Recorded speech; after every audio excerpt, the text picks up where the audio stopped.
Bryce Young threw for 448 yards. So this season, that's the number 4 most passing yards by a quarterback this season.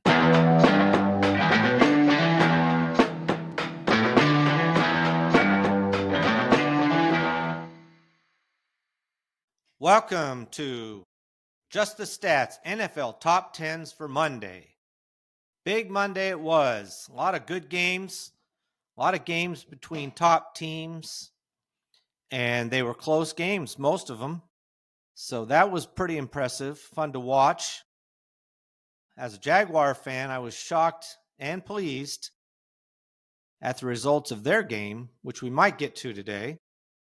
So today we are going to talk about the games on Sunday. We'll start with the early games and work our way through, and we'll see how far we get in the next 25 to 30 minutes, probably more like 30 minutes, and then we'll go on from there. So this week, I'm including the top 10's games stats. So what I mean by that is if a player had a stat in this particular game, which there was a few, that was good enough to be one of the best games of the season, I'm including it.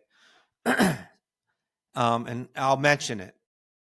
And there were a few of those games like that where a player had a really good performance that put him into the top 10 for this season. And in fact, we even had one player, which we'll get to, who set an NFL record for most completions in a single game, Jacoby Brissett. We'll talk about that more likely tomorrow. But I'm going to do that right into the thing. So you'll see if you watch this on a podcast, on a YouTube video, you'll see the top 10 listings. I'm just going to mention, like I always do, whatever place the person came in and then maybe who was around him and so forth like that. But I'm not going to go rattling off every top 10 player. But I'm going to include that in as well as any top 10s they made for their team or the NFL as they move up on their career-wise numbers. Later on, we'll look at some season stats. So we'll go through each game this way. Now, some games, like this very first one, the Washington Commanders versus the Miami Dolphins, very close game. Miami Dolphins were able to pull it out. They won the game 16-13. They are now 4-7. After that huge upset over the Dolphins, they come back and beat the Commanders. The Commanders are out of it now. They're 3-8. I mean, they were supposed to be the challenger for the Eagles, and they just aren't doing it. And primarily because they just can't keep the quarterback on the field. And McLaurin has not been on the field most of the year. It's just been a very disappointing year. It's almost like they just about have to regroup and come back next year and see how they can do. Now, in this game, the Commanders did outgain the Miami Dolphins 379 to 311 yards. But that was about it. They just couldn't score when they needed to score. Looking at, let's look at this. Usually this is one of the telling things. Actually, the Commanders, interesting that they couldn't win this game. I mean, they held the ball for longer. They converted almost 50%, 46% of their third down conversions versus Miami only doing 3 of 9 for 33%. But they just could not pull it out. Now, big difference here in this game was Mariota threw the interception. That was huge. And it really did end up costing them. This game went into overtime. In fact, so it was 16-13 after overtime, where the Dolphins were able to win the game on a field goal in overtime. But not much in this game to talk about, really. Quarterbacks, nobody stood out.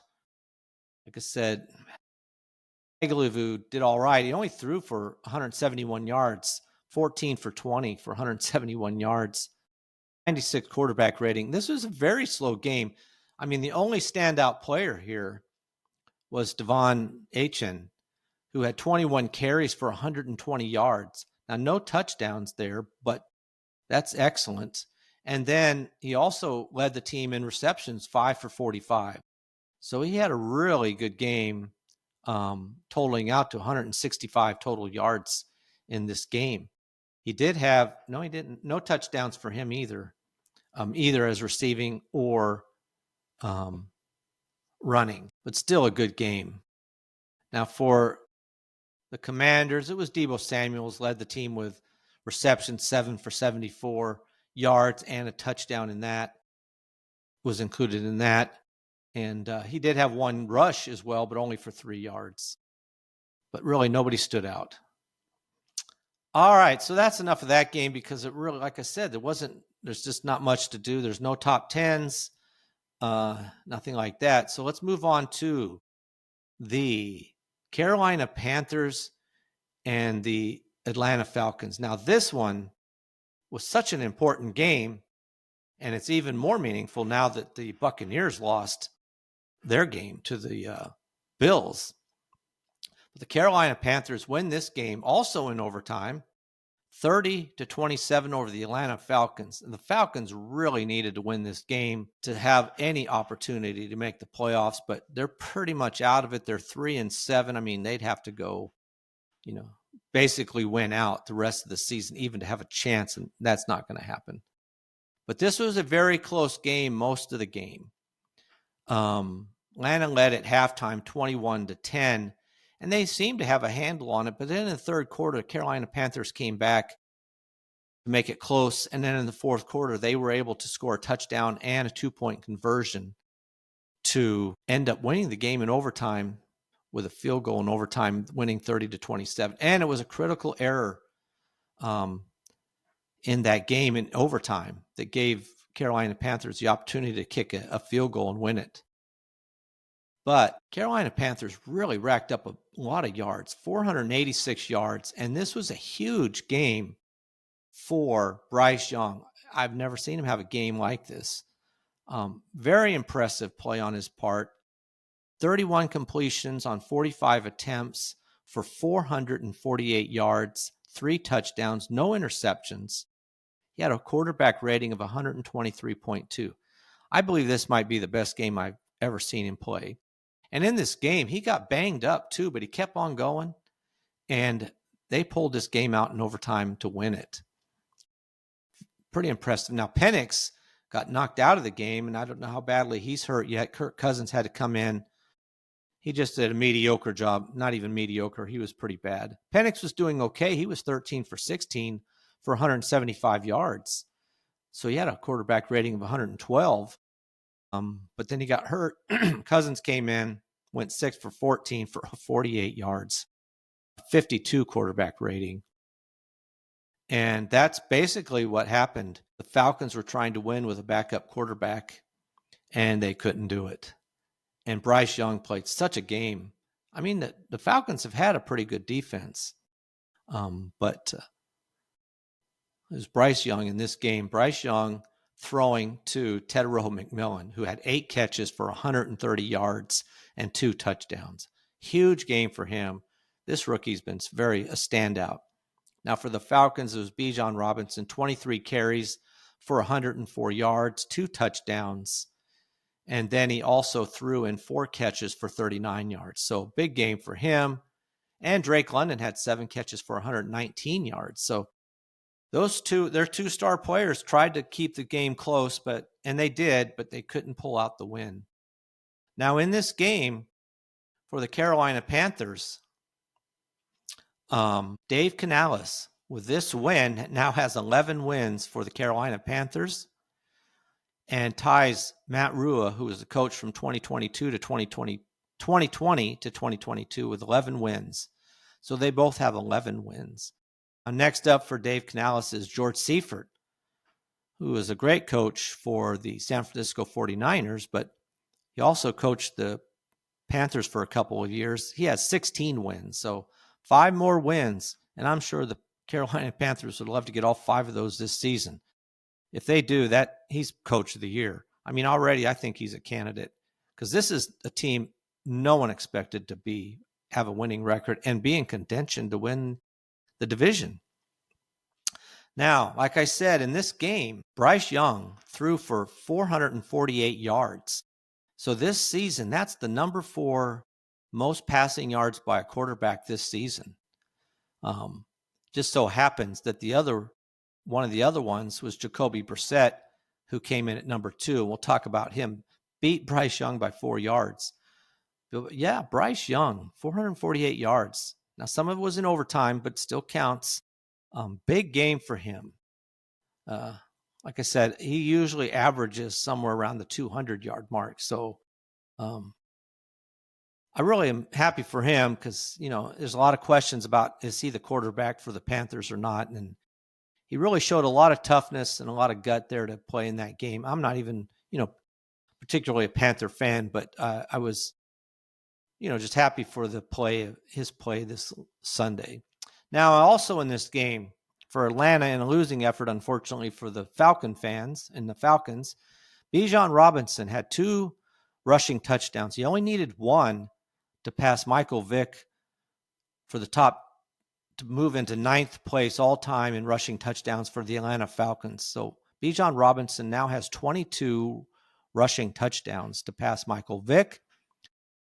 Next up for him is Haskell Stanback, who had 25. He played in the 70s, late 70s. He had 25 rushing touchdowns. That's next up for Bijan Robinson. All right, that's a look at that game. Now, let's move on to the Tampa Bay Buccaneers and the Buffalo Bills. Now, in this game, this was a back and forth game for a little while, but the Bills ended up pulling it out in the second quarter, in the second half, and especially in the fourth quarter, really put the game away. There was no top 10. Well, we will when we get to Allen, but for the Tampa Bay Buccaneers, there weren't any top 10 numbers this particular game. But in this game, Tampa Bay Buccaneers had 367 total yards. The Buffalo Bills had 414. This is another game where the Bills won because of Josh Allen. Baker Mayfield did not have a good game. It's been another bad game. 16 completions on 28 attempts for 173 yards, a touchdown, and an interception. Just not good. Now, Josh Allen, on the other hand, only 3 more completions, but 19 completions on 30 attempts, but 317 yards, 3 touchdowns. He did throw 2 interceptions. One of them was ugly. Just crazy trying to get rid of the ball. He was going to be sacked in the end zone for a safety. He just kind of tossed it out there. It was intercepted. He had a quarterback rating, though, of 104. Now, for the Buccaneers, they did a lot of running in this game. Had over 200 yards of rushing. And that's what really kept him in this game. Sean Tucker had 19 carries for 106 yards, 2 touchdowns. Rashad White had been leading the team in rushing while Bucky Irving's been out, but he had 10 carries for 51 yards in this game, and then Baker Mayfield had 39 yards. Now, Josh Allen had only 40 yards. He had 6 carries for 40 yards, but he had 3 rushing touchdowns. These numbers really hurt James Cook. James Cook had 16 carries, 48 yards. That's only 3 yards a carry. This is really going to drop him down. Not that there were any outstanding rushing yards. And actually, when I think about it, Jonathan Taylor, who is number 1 while Cook is number 2, he didn't even play. So they'll have the same amount of games now after this game for the Buffalo Bills. But no standout receivers. I mean, Emeka Egbuka for Tampa Bay had 5 catches for 40 yards. That's it.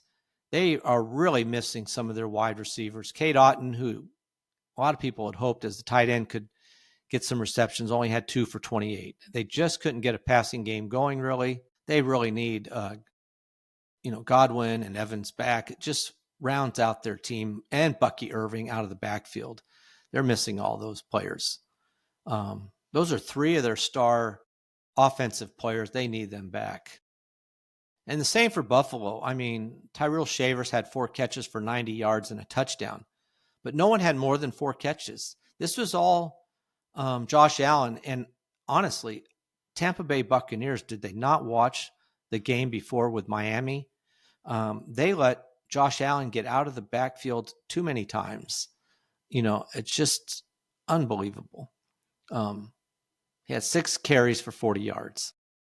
But it was an interesting game, that the way they could not stop Josh Allen in this game. I'm looking at it. Yeah. Tampa Bay, and again, they lost this game, and they did lose it. They had bad mistakes at the wrong time. But in this game, they held the ball for over 35 minutes and kept Buffalo to less than 25. And yet, with 25 minutes of having the ball, the Buffalo Bills scored 44 points. So that's not good. Now, looking at Josh Allen in particular, in this game, he scored 18 points with those 3 rushing touchdowns. For the Buffalo Bills, that moves him up into 7th place all-time in points scored for the Buffalo Bills. He had 452. He got 18. He's got 470 points that he scored for the Buffalo Bills. That passed Dan Carpenter, who played from 2013 to 2016. He had 464. So now with 470 points, the next player up for Josh Allen is Thurman Thomas, running back in the 80s and through the 90s. He had 522 points. So it'll be a while before he catches him. And Andre Reed also played basically the same time period with Thurman Thomas. That's when they had those great Buffalo Bills teams that went to the Super Bowl but could not quite win a Super Bowl. They both ended up with 522 points, so he can knock off 2 players with 1 shot. Whether he gets there this season or not, I don't know. Now, also, with those 3, not only did he have 3 rushing touchdowns, he had 3 passing touchdowns. What a game, huh? Like I said, it was all Josh Allen in this game pretty much. But he had 3 rushing touchdowns, which ties him for the lead this season in the NFL. There's 7 times a player has had 3 rushing touchdowns in a single game. Now, 4 of those have been by Jonathan Taylor. But Josh Allen joins that group of players. All right. Let's move on to the next game, and that is let me get this right. The Houston Texans versus the Tennessee Titans, because it was in Tennessee, this game. And looking it up right here. And this was a game very close, which was a little surprising considering the Tennessee Titans had only won 1 game. Houston Texans were able to pull it out 16-13. Man, this game was kind of slow. I mean, first touchdown wasn't scored until the 3rd quarter. At halftime, it was 3-0. Tennessee was winning. And then Houston came alive in the 3rd quarter a little bit and scored a touchdown and ended up winning the game. A lot of field goals in this game, but 3 by Houston and 2 by Tennessee. So despite the fact that Houston did have 315 yards to 229 for Tennessee, but Tennessee just doesn't have the firepower. And this was a backup against a rookie in this game. Both of them played, average. Nothing outstanding, but nothing terrible either. Cameron Ward held his sack total down a little bit. He only was sacked 3 times. Davis Mills, 26 for 41 for 274 yards and a touchdown, no interceptions. And Cameron Ward was 24 for 37 for 194, 1 touchdown. Now, neither one gets the ball down the field too far. As far as rushing goes, nobody was impressive in this game. There was a lot of hope for Marks, but he only had 18 carries. He had 18 carries, which is plenty of carries, but only 44 yards. But Nick Chubb didn't do anything either to Mills. Now, Nico Collins did have a good game, 9 catches, 92 yards, and 1 touchdown. So a lot of catches to get to 92 yards, but he did have that touchdown too. And for Tennessee, there was nobody that stood out. Nobody had anything really impressive at all. I mean, TJ Spears, the running back, had 5 catches for 31 yards. That led in receptions and yards, 31. Well, no, Okonkwo had 56 yards, but only on 3 catches. Nothing impressive in this game. For the Texans, Their defense has been so impressive, and Will Anderson's been awesome. I mean, he's only been with the team since 2023. He had 2 tackles for loss. He now has 38 to tie him with Antonio Smith for 7th place all time in Houston Texans history in tackles for loss. So he's tied for 7th with 38. Next up is Brian Cushing, who had 42. So only 4 behind him. He's very possibly going to be able to easily make it to number 5 and be next year, I'm positive, before he can even get to into the top 4. But he's done in 3 years what it took Antonio Smith and Brian Cushing. Well, Antonio Smith is who he just tied. Took him 7 years. Will Anderson was able to do it in 3. So that shows you he's been so good on that team. All right, let's move on to our next game. This was another game that was very close. The Chicago Bears and the Minnesota Vikings. This was a big game for Minnesota. Needed a win, and they could not pull out the win. I mean, they tried to come back in the 4th quarter, which has been their way of doing it, and it's just they came up short. I mean, it was 10-3 at halftime. The Bears were winning. No scoring, no touchdowns for the Minnesota Vikings until the 4th quarter. I mean, by the 4th quarter, it was 17-3, and 16-3. And Chicago gets a field goal, but Minnesota comes back to lose the game 19-17. It's a rookie court. Well, he's not a true rookie, but it's his rookie season, and he did not look that impressive in this game. He needs a little bit of work still. Now, Caleb Williams wasn't impressive either, but not quite as bad. He was 16 for 32, only 50% passing. That's not good. 193 yards, not good really either. Only had a quarterback rating of 68.9. But J.J. McCarthy, same amount of completions and attempts, 16 for 32, but only 150 yards, 1 touchdown, 2 interceptions, 47.7 quarterback rating. So the quarterbacks were not impressive in the game at all. Now, DeAndre Swift, I like the way Kyle McGonaghy had looked when Swift is out, but Swift came right back. When he got back on the field, he's been the guy. He had 21 carries for 90 yards in this game. Now, Kyle McGonaghy had 12 carries for 23 yards. But he did have a touchdown, which is kind of irritating if you have Swift on your fantasy team, that he's getting the ball quite a bit, but when they get near the end zone, they're giving it to Kyle McGonaghy. And so he only had 23 yards on 12 carries. That's not even 2 yards a carry, but he did have 1 touchdown. Now for Minnesota, Aaron Jones, 16 carries for 70 yards to lead the team there. And again, this is the same thing. If you have Aaron Jones in fantasy, you don't like this either. Jordan Mason, 6 carries for 45 yards and a touchdown. So they're putting him in, even though he did score his own touchdown from 16 yards out. I guess you can't call that bringing him in really near the goal line because he scored from 16 yards out. As far as receiving, nobody impressive for Chicago or Minnesota. And Addison, this is a game Minnesota might have won if Addison catches a good pass right down the middle. He probably runs it in for a touchdown, but Addison dropped it. It was a deep pass, and he had him. He might have got caught, but he was past the defenders, and it would have been a touchdown. It might have changed the entire complexion. He did have a touchdown anyway. Jordan Addison, 2 catches to only 20 yards, but 1 was a touchdown. He was targeted 7 times. And like I said, 1 of those was a drop pass. All right. Now, there's no top 10s in this game, so we will move on to the next game. This is another important game here.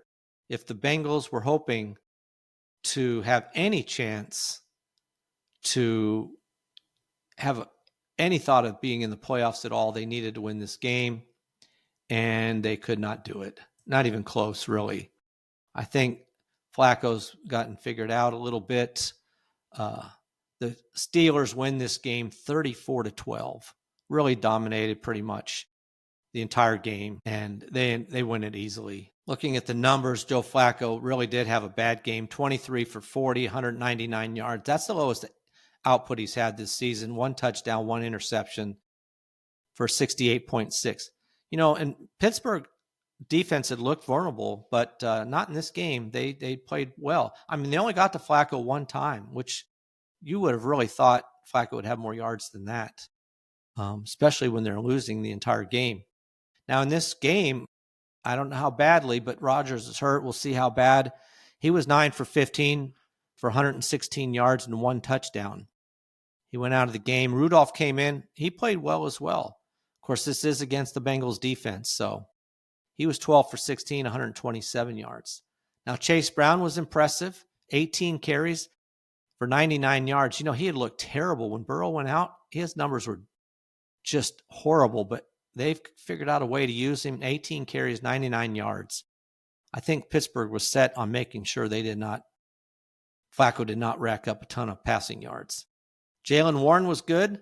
Only had to carry the ball 10 times, but 62 yards.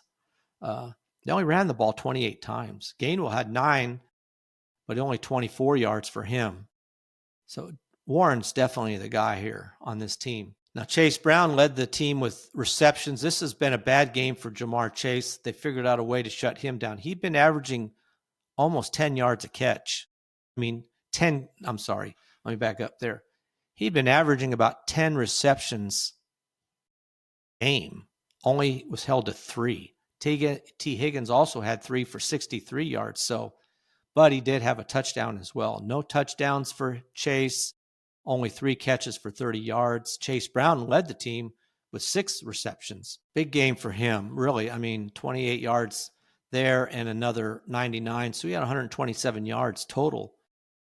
Now, Kenneth Gainwell, this is where Jaylen Warren hasn't been showing up as well. He only had 2 catches for 5 yards, while Gainwell led the team with 7 catches for 81 yards and 2 touchdowns.